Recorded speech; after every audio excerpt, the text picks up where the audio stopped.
Donc après avoir vu les différents réglages des respirateurs, on va passer à la partie réanimation qui comporte la mise en condition, le monitorage et l'administration des thérapeutiques et éventuellement les différents volets thérapeutiques qui vont constituer notre prescription en réanimation. Premièrement, je vais parler de quels malades on va prendre en réanimation. Alors, les malades qui vont être hospitalisés sont de deux types. Ceux qui ne nécessitent qu'une oxygénothérapie, ils vont être dans des unités de soins intensifs ou des unités équivalentes qui disposent de l'oxygénothérapie. En réanimation, vont être hospitalisés les patients qui présentent un SDRA ou qui présentent un état de choc septique. En matière de patients présentant le Covid-19, la majorité des patients sont monodéfaillants. Ils présentent essentiellement un SDRA sans autre atteinte viscérale, particulièrement au début. Et c'est pour ça que la prise en charge va s'atteler essentiellement sur la prise en charge du SDRA. Quelle mise en condition pour ces patients? Ces patients doivent être intubés et ventilés. Il faut sécuriser la sonde d'intubation avec une fixation adéquate. Ils auront, quand c'est possible, un cathéter veineux central, idéalement placé au niveau de la jugulaire interne droite, un cathéter artériel quand c'est possible pour avoir la pression artérielle invasive et faire des prélèvements de gazométrie et de biologie, et quand ce n'est pas possible, on prendra la tension artérielle par des brassards dont les tailles sont adaptées et le site de prise varié en cours de journée. Ces patients auront besoin de la mise en place d'une sonde nasogastrique parce que dans le protocole national de prise en charge, on va utiliser des médicaments par voie orale. On va mettre en place des sondes vésicales pour avoir la diurèse horaire qui représente le meilleur reflet de l'état hémodynamique de ces patients. En matière de mise en condition, j'insiste sur que les dispositifs doivent être bien fixés, sécurisés et vérifiés minimum une fois par jour. Quel monitorage pour ces patients? La majorité de ces patients nécessiteront un monitorage habituel qui comporte une saturation transcutanée en oxygène, la saturation en oxygène, un électrocardioscope idéalement à 3 branches, pas besoin d'avoir beaucoup de branches, une pression artérielle, soit qu'on a la pression artérielle invasive, sinon ça va être une pression artérielle non invasive et il faudrait adapter les brassards à la taille, un gros brassard pour les jambes et un petit brassard adapté au niveau du membre supérieur. Et il faut pouvoir changer le site de prise et surtout régler la fréquence des prises de tension artérielle. À côté de ça, le monitorage clinique est primordial, notamment la diurèse horaire. Sauf qu'on ne va pas aller mesurer la diurèse chaque heure. Idéalement, la sonde vésicale est suspendue en face des soignants et on peut voir le niveau de la diurèse chaque heure pour l'estimer.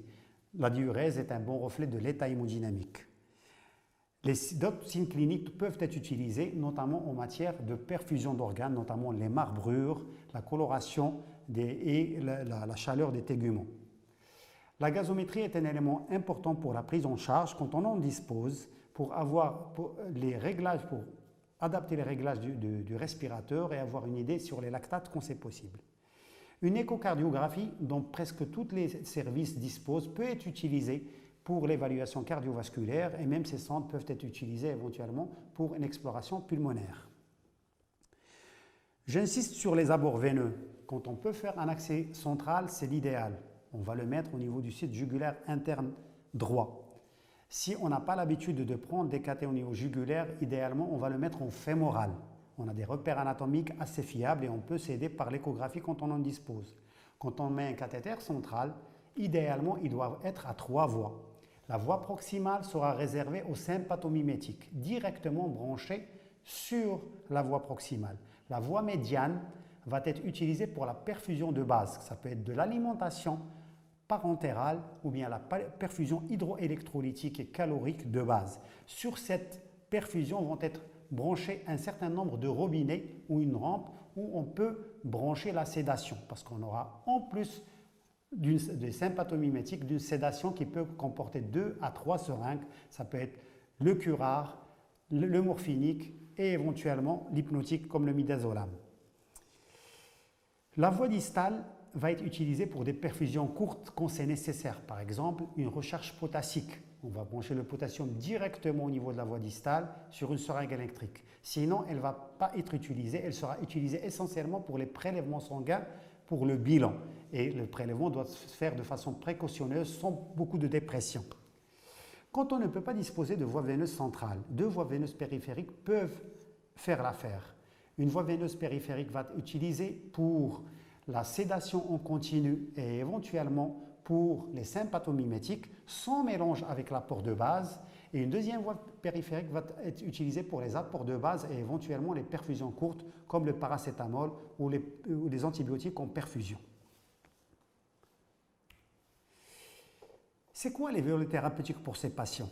On a vu la ventilation, l'essentiel du traitement de cette défaillance d'un organe qui est le poumon.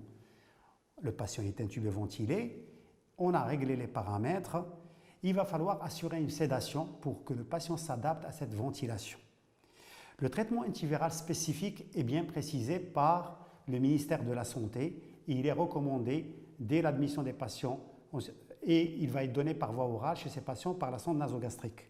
Le troisième volet, c'est le traitement d'une surinfection bactérienne qui peut exister dès le départ et quand c'est nécessaire, une antibiothérapie va être démarrée dès le départ comme ce qui est indiqué par les recommandations du ministère de la Santé. Un traitement sympathomimétique est fréquemment nécessaire chez ces patients, notamment quand on veut utiliser le décubitus ventral ou c'est des moments qui peuvent entraîner une instabilité hémodynamique. Les traitements non spécifiques sont des traitements habituels qu'on utilise en réanimation. Ce sont la prévention de la maladie thromboembolique par des héparines de vapeur moléculaire, la prévention de l'ulcère de stress, l'alimentation parentérale au départ et éventuellement un traitement antipyrétique. Et quand il y a une infection qui peut survenir, elle est rare, heureusement dans ce forme, une surinfection bactérienne, des antibiotiques pour cette infection. Ce qu'il ne faut pas oublier, ce sont les traitements habituels des patients. On a des patients qui peuvent être diabétiques, hypertendus ou avec d'autres pathologies. Il ne faut pas oublier de leur donner leur traitement habituel, notamment par voie orale, par la sonde nasogastrique. J'insiste sur le nursing, mais c'est un volet qui va être développé par professeur Barraud après ma présentation. Passons aux différents volets thérapeutiques. Le patient, il est intubé, il a besoin d'un apport de base, d'une perfusion de base. Cette perfusion de base donnera l'eau, les électrolytes et éventuellement les calories. Le volume global est entre 30 et 35 ml par kilo et par jour.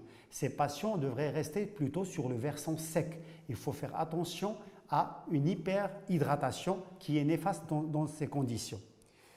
Donc ce volume englobe toutes les perfusions, aussi bien l'apport de base que les seringues. On a beaucoup de seringues électriques et si je donne un exemple, si on a 3 seringues électriques à 5 ml par heure, sur une journée, ça fait 15 ml par heure. Sur une journée, ça fait à peu près 400 à 500 ml rien que par la seringue électrique. Si on rajoute les perfusions de paracétamol, d'antibiotiques et d'autres perfusions, ça peut être un volume important. Il faut le prendre en considération dans l'apport global en perfusion pour ces patients. La voie centrale, pour les perfusions, il faut réserver la voie médiane. La voie proximale est réservée aux sympathomimétiques, la voie distale éventuellement pour les prélèvements sanguins.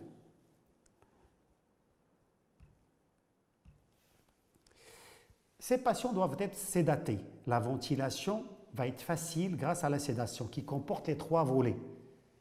Narcose, analgésie et durant les 48 premières heures jusqu'à 72 heures, une curarisation. Ces produits doivent être utilisés à la seringue électrique, idéalement peu dilués pour éviter de changer fréquemment les seringues parce qu'une des impératifs des soins de ces patients, c'est réduire le nombre d'interventions médicales et paramédicales. Et on peut utiliser le midazolam titré entre 0,05 jusqu'à 0,2 mg par kilo et par heure. Ça va faire entre 3 à 7 mg par heure. On utilise un morphinique en fonction du disponible, soit du fentanyl ou du sufentanil, mais si on n'en dispose pas, il y a d'autres morphiniques qui peuvent être utilisés. Et la curarisation par du rocuronium. Et là, pareil, idéalement, ne pas trop diluer le produit, mettre une dose de 48 heures qu'on va mettre avec un petit débit, 1 ou 2 ml par heure, et ça va permettre de couvrir les 48 heures avec une seule seringue. la voie centrale ou la voie périphérique doit être dédiée. Une des voies centrale ou bien une voie périphérique doit être dédiée à cette perfusion. Il ne faut surtout pas faire des mélanges avec les perfusions de base ou d'autres perfusions en cours de traitement. Ce sont des perfusions continues, peu ou pas diluées. Je vous dis, c'est essentiellement pour réduire le nombre de changements de seringues et de charges thérapeutiques et d'interventions médicales auprès du patient. Il faut essayer de synchroniser ces perfusions. Par exemple, j'ai 3 seringues autopousseuses à un certain débit. Idéalement, je vais mettre presque le même débit pour pouvoir les changer presque lors de la même intervention. Et idéalement à petit débit pour que ça dure. Je te donne un exemple. Si j'ai de la noradrénaline concentrée, j'ai besoin de 1 mg par heure, ben je vais mettre de 1 cc, du concentré 1 cc est égal à 1 ml et je vais faire une vitesse de 1 cc par heure. Ma seringue va tenir 48 heures. Si je fais 1 cc dans 5 ml, ben ma seringue va tenir quelques heures, il faut la changer. Donc on va utiliser les produits peu ou pas dilués, mais un même protocole dans le même service et dans le même site. On ne doit pas changer, on doit tous faire de la même manière. Il faut anticiper les fins de seringue. Les fins de seringue, il faut les anticiper et les préparer. Donc on a une seringue de sympathomimétique et des seringues de morphinique, de curare et de sédatifs. Il faut anticiper. On sait que la seringue va se terminer à 14 heures, à 15 heures, il faut la préparer pour intervenir avant, pour qu'il n'y ait pas de gap entre 2 seringues. Pour la sédation, il faut savoir qu'il y a des moments difficiles de la prise en charge, c'est l'aspiration trachéale. Quand le patient est curarisé, il vaudrait mieux faire un bolus de curare et de sédation avant d'aller faire l'aspiration trachéale. Pareil, quand on veut faire le décubitus ventral, on va mettre des bolus de sédation avant de faire la manœuvre du décubitus ventral. On a vu la perfusion de base, la sédation. La troisième chose, c'est les traitements spécifiques. Le traitement antiviral spécifique, c'est un protocole du ministère de la Santé qui associe nivaquine ou équivalent avec de l'azithromycine et c'est donné par voie orale par la sonde nasogastrique. Le traitement antibiotique initial est discuté en fonction des signes de présomption d'une infection bactérienne associée et pareil, le protocole du ministère de la Santé est assez clair. Le traitement d'une infection pulmonaire contractée chez le patient ventilé doit correspondre aux procédures habituelles du service. On prend en considération les germes qu'on a habituellement et on met un traitement probabiliste quand c'est nécessaire. On a les carbapénèmes, la colimicine, l'amicacine et la tigéciline qui sont utilisés en général pour les bacilles gram négatifs qui constituent l'essentiel des surinfections pulmonaires chez les patients ventilés dans notre contexte. Septièmement, un traitement non spécifique, la prévention de la maladie thromboembolique. Dans leur prescription, ces patients ils auront une dose quotidienne d'héparine de bas pont moléculaire. Idéalement, cette dose, l'horaire de la dose va correspondre à un moment où on va mettre d'autres thérapeutiques. On ne va pas entrer chez le patient pour mettre juste l'injection sous-cutanée de l'HBPM, mais ça va être au moment où on va changer des seringues, on va faire de l'aspiration. Donc l'horaire doit être synchronisé avec les autres soins. La prévention de l'ulcère de stress se fera systématiquement par voie intraveineuse, par un IPP. Et le traitement antipyrétique, on peut en avoir besoin, ça va être du paracétamol qu'on peut donner jusqu'à 4 fois par jour par des perfusions qui passeront bien sûr dans la voie médiane de perfusion, pas avec les sympathomimétiques ni sur la voie de prélèvement. Quand on est en situation de choc septique, c'est des patients qui ont le SDRA, en même temps ils sont instables. Pour faire simple, il y a un remplissage initial qu'il faut faire par des cristalloïdes. On peut aller jusqu'à 30 ml durant les 3 premières heures de cristalloïdes. Au bout de ce volume, ça correspond pour un patient de 70 kg à 2 litres. Au bout de ce volume, il faudrait se faire aider par les sympathomimétiques, notamment les vasopresseurs, la noradrénaline, qu'on doit commencer même avant d'atteindre les 30 ml kg. Dès que les premiers 500 ml ne sont pas efficaces, on va mettre la seringue de noradrénaline sur la voie proximale toute seule et on va titrer pour avoir une pression de perfusion, pression artérielle moyenne aux alentours de 65 mm de mercure. L'administration de noradrénaline doit se faire en IV continu. Il faut titrer la dose minimale qui permet d'avoir une bonne pression et une bonne diurèse par voie proximale, c'est-à-dire la voie proximale du cathéter central, et sans peu ou pas de dilution. Je vous ai expliqué pour ne pas être obligé de changer de seringue. Quand le remplissage et la noradrénaline ne sont pas efficaces pour avoir une pression de perfusion, ou parfois même si on a une pression artérielle correcte mais avec des signes d'hypoperfusion de l'oligurie, on peut se faire aider par un sympathomimétique, par un inotrope positif pour aider la fonction cardiaque, parce que dans 20% des cas, il y a une atteinte cardiaque et ces patients peuvent avoir une cardiopathie sous-jacente. Donc quand le remplissage et les vasoconstricteurs ne sont pas efficaces, il va falloir se faire aider par un inotrope, notamment la dobutamine, par voie intraveineuse continue, qu'on va brancher sur la même voie que la noradrénaline, c'est-à-dire la voie proximale sur un robinet. Deux moments difficiles de prise en charge de ces patients, l'aspiration trachéale et le décubitus ventral. Pour l'aspiration trachéale, soit on a un système clos, soit on a un système non clos. Dans tous les cas, il faut rentrer à deux, il faut être à deux à la tête du patient. Il faudrait que les yeux des soignants soient sur les moniteurs, parce que ces patients font des bradycardies et des désaturations importantes durant ces moments. Il va falloir donner un bolus de curare ou de sédation avant d'aspirer pour éviter un effort de tout qui peut être délétère pour le patient et puis qui est à risque pour les soignants. L'aspiration doit être branchée, vérifiée. Un soignant déconnecte le patient du circuit et le deuxième assure l'aspiration. Le raccordement du patient après aspiration doit être immédiat. Il ne faut pas perdre de temps entre l'aspiration et le raccordement. Et après la manœuvre d'aspiration, il faut faire des manœuvres de recrutement pour contrecarrer les effets de cette aspiration.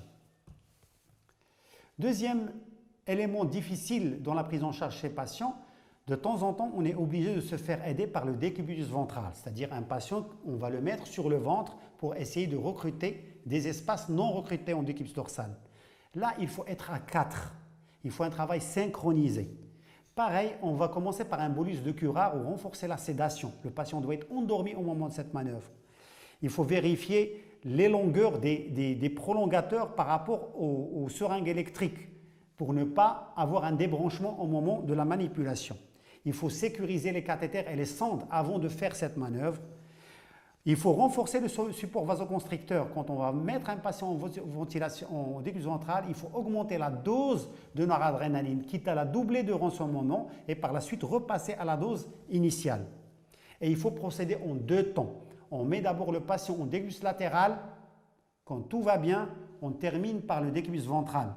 Et quand on a mis le patient en décubitus ventral, on va revérifier tous les dispositifs, cathé central, cathé artériel, les lignes de perfusion, la sonde d'intubation, le raccordement avec le respirateur et on va voir les points d'appui. Est-ce qu'il n'y a pas de problème au niveau des points d'appui? Concernant les bilans biologiques, il y a un bilan biologique initial comme recommandé par le ministère de la Santé qui va être réalisé dès l'admission.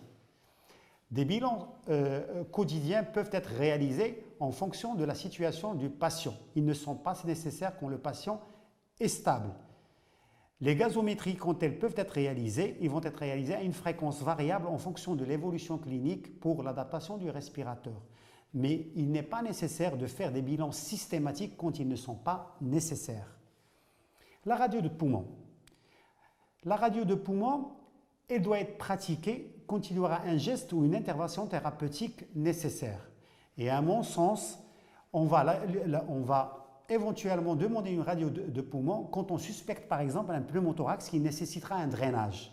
Un pneumothorax lié à un borotraumatisme de la ventilation. Sinon, il ne faut pas s'attendre à une modification de la radiologie. Il faut se baser sur la clinique, les paramètres respiratoires et éventuellement la biologie pour évaluer le patient. D'autant plus que la manœuvre de radiologie va entraîner un accès au patient ainsi que du matériel à l'intérieur de la chambre du patient. L'échographie, quand on peut disposer d'une échographie, on sait l'utiliser, elle peut être utilisée pour évaluer et le cœur et le poumon, mais elle n'est pas nécessaire, on va l'utiliser quand on voit soit une dégradation, pour comprendre la dégradation, et soit évaluer éventuellement sur le plan hémodynamique pour adapter le traitement. Le CG doit être pratiqué particulièrement chez certains patients avant le traitement par l'anivaquine et éventuellement durant les 48 premières heures ou quand on suspecte un surdosage, c'est essentiellement pour les effets secondaires du traitement spécifique. En conclusion, La réanimation de ces patients nécessite une mise en condition standardisée, rien de spécial, ce qu'on a l'habitude de faire pour les patients de réanimation ou de soins intensifs. Le monitorage doit être adapté à la situation, celui dont on dispose et qu'on maîtrise. Il y a un traitement spécifique qui est identique à l'échelle nationale qu'il faudrait suivre, comme recommandé par le ministère de la Santé. Les prescriptions thérapeutiques doivent être homogènes sous forme de protocole dans chaque service. Tout le monde doit faire de la même manière. La programmation et la synchronisation des soins est primordiale pour éviter le nombre d'entrées chez le patient et le nombre d'interventions. Il faut regrouper les soins, rentrer par exemple, changer les seringues, faire l'aspiration du patient, donner une injection sous-cutanée. Il faut regrouper et synchroniser les soins. La sédation doit être titrée. On a besoin de la sédation nécessaire pour que le patient puisse supporter la ventilation. Le minimum d'intervention thérapeutique au lit du malade. Il y a une certaine vigilance au moment particulier de la prise en charge. L'aspiration trachéale, le décubitus ventral et le changement des seringues, que ce soit les sympathomimétiques que la sédation. Le nursing est un élément déterminant de l'évolution de ces patients et tout à l'heure, le professeur Barraud va vous en parler des soins infirmiers. Alors, la mortalité de ces patients est en partie liée à la iatrogénie. C'est pour ça qu'il faut faire attention à toutes ces manœuvres de réanimation et être le moins délétère pour le patient et laisser le poumon cicatriser jusqu'à la guérison. On est au centre de simulation de la faculté de médecine et de pharmacie de Casablanca et on va profiter pour se mettre au lit d'un patient éventuellement atteint du Covid, plus pour voir comment il est techniqué et comment il est monitoré et comment on gère les perfusions et les seringues électriques et les différents dispositifs médicaux. Je vous remercie.